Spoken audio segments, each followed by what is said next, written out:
Mira, mi posición es una posición que yo creo que es la posición normal, natural, dentro de una concepción democrática de una vida pública, que es absolutamente indispensable que exista libertad de prensa y libertad de crítica, y que por lo tanto es muy importante que la prensa, que todos los medios de comunicación reflejen la diversidad de puntos de vista, de opiniones, de tal manera que el ciudadano común y corriente esté suficientemente informado y pueda tener una posición con conocimiento de causa de la problemática política y social.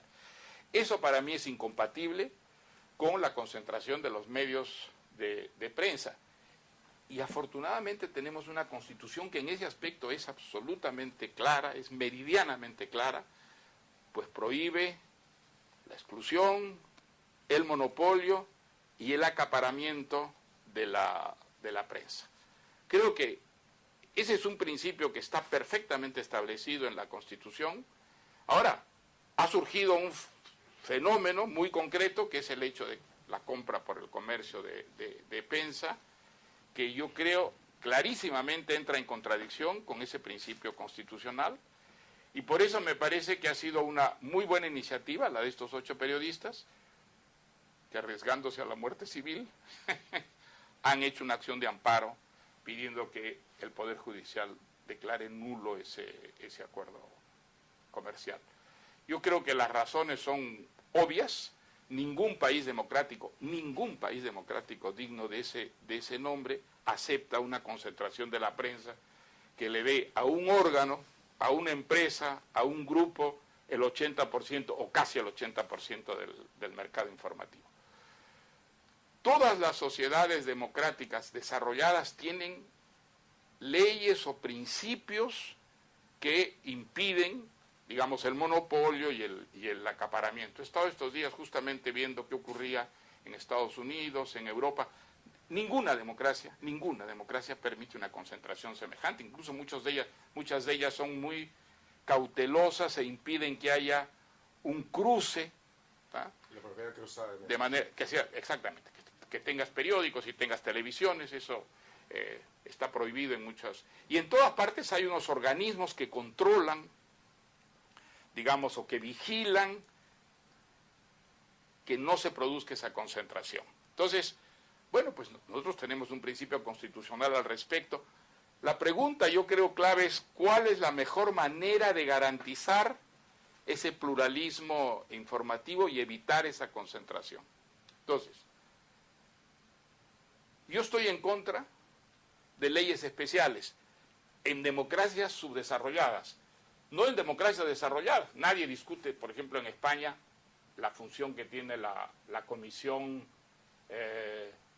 Nacional de la Competencia, que es la que autoriza o no autoriza compras, fusiones de órganos de prensa, que puedan ir más allá del 30%, ¿no es cierto? Sí.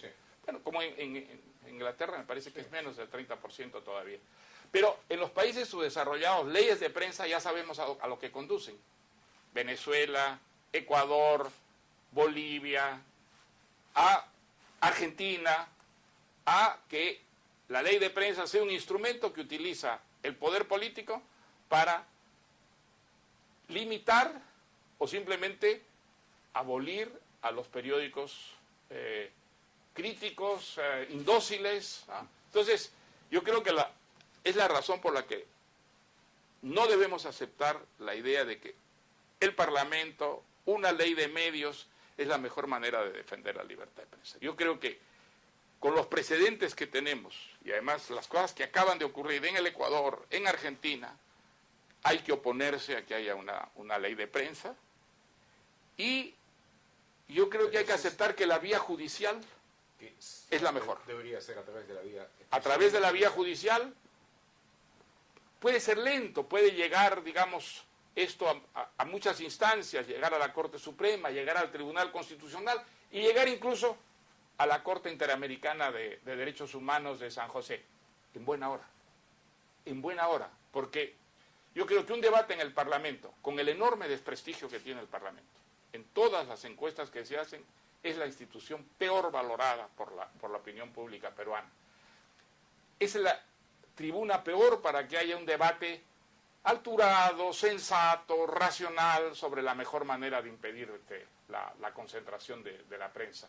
Entonces, la ley que se diera, de todas maneras, sería una ley que no tendría ningún consenso y que se convertiría en un objetivo político, o a derribarlo, o a defenderlo, o a imponerlo. Entonces yo creo que es la peor vía, y que solo traería un enorme perjuicio al gobierno, porque lo acercaría mucho a los gobiernos que han utilizado las leyes de prensa para abolir la libertad de prensa, o por lo menos restringir, ¿no? Entonces yo creo que esa es la buena vía, el Poder Judicial, y creo que, digamos, por esa vía hay más posibilidades de obtener ese consenso. Y en todo caso lo que me parece bueno es que haya el debate, que el debate esté abierto hoy en día, y que el debate sea un debate en el que participa cada vez más gente, ¿no? Yo creo que desde el punto de vista internacional no hay ninguna duda quién tiene, digamos, la razón en este debate. No la pueden tener pues quienes sostienen con sofismas que son muy baratos realmente, que tener el 80% del mercado de la información de ninguna manera limita la diversidad informativa, la diversidad crítica, la diversidad de opiniones. Eso